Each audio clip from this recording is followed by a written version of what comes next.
વડોદરા પાલિકાના એન્જિનિયરની દાદાગીરી સામે આવી રહી છે। કોમન પ્લોટમાં શિવલિંગ પર બુલડોઝર ફેરવ્યું છે। આનંદદીપ સોસાયટીમાં 2 દિવસ પહેલા જ બનાવ બન્યો।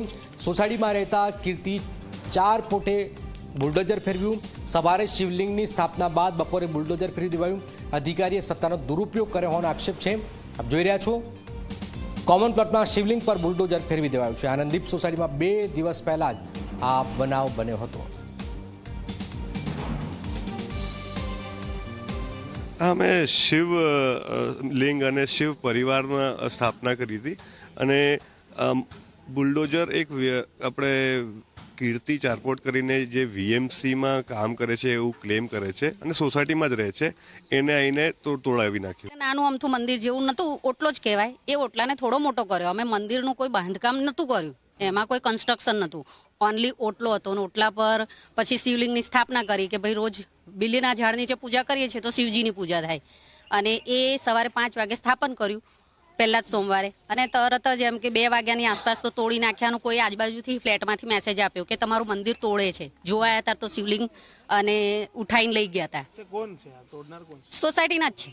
मैं ही सोसाइटी में सब करती हूँ और सबको मैं मदद करने की सोचती हूँ ना, और मेरे यही रहता है ना कि आस्था यही रहती है किसी को तकलीफ ना हो किसी तरह की, सभी आराम से करें, यही सोच के हम जब आते तभी हमारी माताएं बहनें कहने लग जाती शशि बहन जरे हारू कर दो ना, जरी पूजा करवा फावे, तो ये सोच के मैंने कर दिया था। मुझे अगर ये पहले कह दे, 3 महीने से काम चल रहा था बस आप, क्योंकि हाँ थोड़ा थोड़ा हमारे बच्चे आते थोड़ा थोड़ा करते, हमें पहले कह देते कि हमको नहीं बनाना, हम मान लेते थे, हमें क्या तकलीफ थी ना भाई। વડોદરાના છાણી વિસ્તારમાં આવેલી આનંદદીપ સોસાયટીમાં રહેતા કોર્પોરેશનના અધિકારીની દાદાગીરીનું ઉદાહરણ સામે આવ્યું છે। આપ જોઈ શકો છો કે સોસાયટીના રહીશો દ્વારા મળીને અહીંયા શિવજીનું મંદિર કોમન પ્લોટમાં બનાવવામાં આવી રહ્યું હતું। તે દરમિયાન એકાએક કોર્પોરેશનના પાણી પુરવઠા વિભાગના જે અધિકારી છે, એન્જિનિયર છે, કીર્તિ ચારપોટ, કે જેઓ પોતે પણ આ સોસાયટીમાં રહે છે, તેમને કોઈપણ પ્રકારની મંજૂરી વગર સોસાયટીના રહીશોને નોટિસ આપ્યા વગર બારોબાર વીએમસી ઓન ડ્યુટી લખેલું જે જેસીબી મશીન છે તે અહીંયા બોલાવી લીધું અને તેનાથી શિવજીનું જે મંદિર બનતું હતું તેના પર બુલડોઝર ફેરવી દીધું।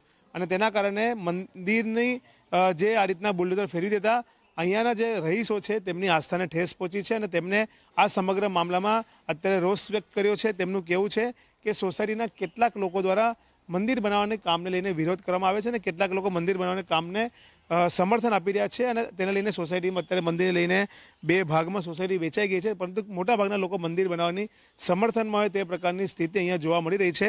ત્યારે કીર્તિ ચારપોટ નામના જે પાલિકાના એન્જિનિયર છે તેમને કોઈ સત્તા આપી કે બુલડોઝર બોલાવીને કોમન પ્લોટમાં જ્યારે મંદિર બનતું હતું તેના પર તેને તોડી પાડવું, શિવલિંગને અહીંથી ઉખેડી નાખવું, તે કયા પ્રકારની સત્તા શું તેમને કોઈ અધિકારી આપી છે તે સવાલ અહીંયા રહીશો પૂછી રહ્યા છે।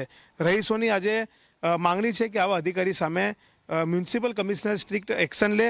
તેઓ આજે તે બાબતે તેમને રજૂઆત પણ કરવા જવાના છે। પોલીસના મામલામાં તેઓ પોલીસમાં અરજી પણ આપવાના છે કે આ સમગ્ર મામલામાં જે ઇલીગલ એક્શન લેવામાં આવ્યા છે, કોઈપણ નોટિસ વગર, કોઈપણ મંજૂરી વગર અને કોઈપણ પ્રકારની કાયદાકીય પ્રક્રિયા વગર જે રીતના મંદિર બનાવવાના કામને જે બુલડોઝર ફેરવવામાં આવ્યું છે તેને લઈને રહીશો માંગણી કરી રહ્યા છે કે મંદિર ફરીથી બનાવવામાં આવે અને જે લોકોએ આ કૃત્ય કર્યું છે તેમની સામે કડકમાં કડક કાર્યવાહી કરવામાં આવે।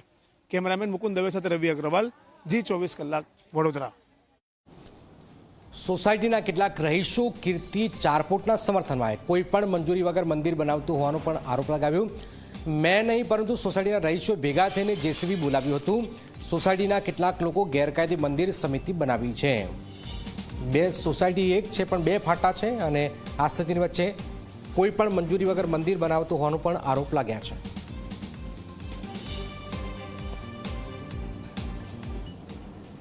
એમાં સત્તાનો કઈ ઉપયોગ થવાનો? અમે લીગલ કામગીરી કરી છે। એના પછી રવિવારે અમે મ્યુનિસિપલ કમિશનર, માનનીય મ્યુનિસિપલ કમિશનરશ્રીને લેખિતમાં ફરિયાદ કરવા માટે બધા જ સોસાયટીના જેટલા લોકોનો સાથ સહકાર હતો તે બધા સાથે નીકળ્યા હતા અને 33 થી 34 લોકોની અમે સહીઓ લીધી છે કે ભાઈ આ વસ્તુ ના થવી જોઈએ। કે જેસીબી અમારા દ્વારા પ્રાઇવેટ બધાએ ભેગા થઈને અમે નહીં, એ બરાબર છે, પણ કોઈ કોન્ટ્રાક્ટરનું હોય અને એ કામગીરી પરથી ડાયરેક્ટ આવ્યું હોય તો એ વસ્તુ અમને પણ ધ્યાનમાં નથી કે ભાઈ આ ઓન ડ્યુટી લખેલું છે। વધુ વિગત માટે જે તે અધિકારી છે તેમનો સંપર્ક કરવામાં આવ્યો છે। પરંતુ હાલમાં તે અઠવાડિયાની રજા પર છે, એટલે એમનો સંપર્ક થઈ શકતો નથી. જ્યારે પણ સંપર્ક થશે અને આ મુજબની જે એમને કામગીરી કરાઈ છે તે બદલમાં જે એમના ઉપર કાર્યવાહી કરવાની થશે તે કાર્યવાહી કરવામાં આવશે. અધિકારીને આ પ્રકારની કોઈપણ પ્રકારની સત્તા હોતી નથી. જે પણ સોસાયટીનો અને શિવાલયનો જે વિષય છે તે સોસાયટીનો પર્સનલ સબ્જેક્ટ છે. એ સબ્જેક્ટની અંદર કોઈ પણ અધિકારી આ પ્રકારની કામગીરી ના કરી શકે, પરંતુ જે આ કામગીરી થઈ છે અને જે સામે આવી છે તે ખૂબ જ દુઃખની બાબત છે.